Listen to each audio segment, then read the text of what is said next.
Welcome to Whispers in the Shadows, the show where we peel back the veil on the eerie and unexplainable. Today, we're digging into horror. What makes it work? What makes us scream? And why we keep coming back for more. Yeah, it's that strange thrill, right? Getting scared, but knowing you're actually safe. Let's start with the basics. What do you think is scarier, monsters we see or the stuff we never see?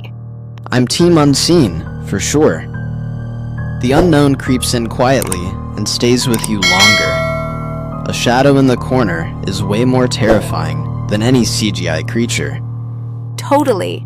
Once you see the monster, your brain kind of figures it out. But when it's just looming, that's when your imagination takes over. Right? It's like your brain writes its own horror script.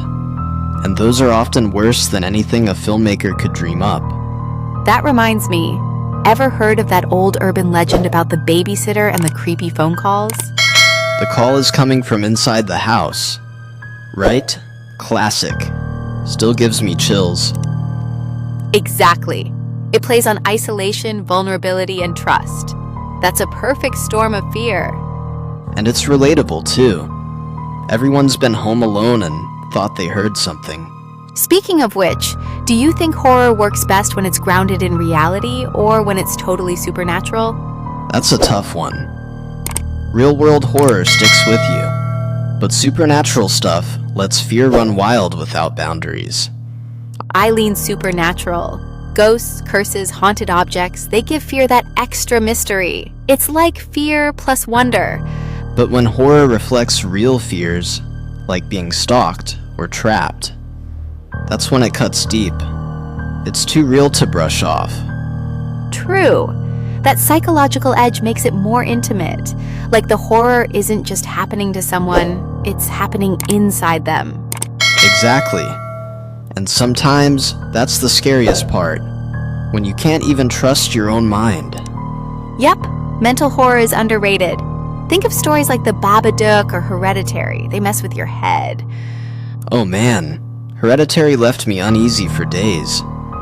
Not just jump scares, actual dread. So here's a question. Why do people enjoy feeling scared? Like, why are haunted houses and horror movies such a hit? I think it's about control. You get the adrenaline rush without real danger. It's fear on your terms.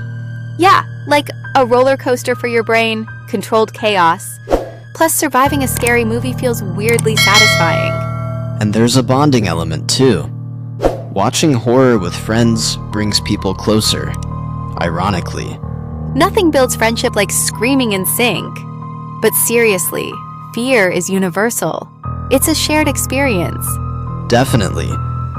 And horror lets us explore big topics safely. Death, isolation, the unknown. Speaking of which, if you could spend a night anywhere haunted, where would you go? Easy. Eastern State Penitentiary. That place looks like a horror movie set, even in daylight. Oh yeah, those echoing hallways? No thanks. I'd pick the Aokigahara forest in Japan. Not just for the ghosts, but the atmosphere. That's next level creepy. Dense silence, twisted roots, and that eerie fog.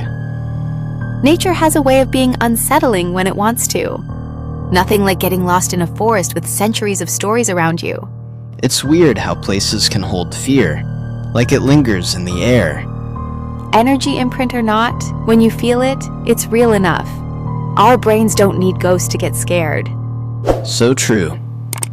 Sometimes, all it takes is a creak in the floorboards and a flickering light. Or a mirror that shows something it shouldn't. Okay, that just gave me goosebumps. Perfect timing, because we're out of time. But before we go, here's something to ponder. What if the scariest stories are the ones we haven't told yet? Oof, that's a chilling thought. Thanks for listening, everyone. Stay curious, and stay in the light. Or don't. But if you hear whispers in the shadows, maybe don't follow them.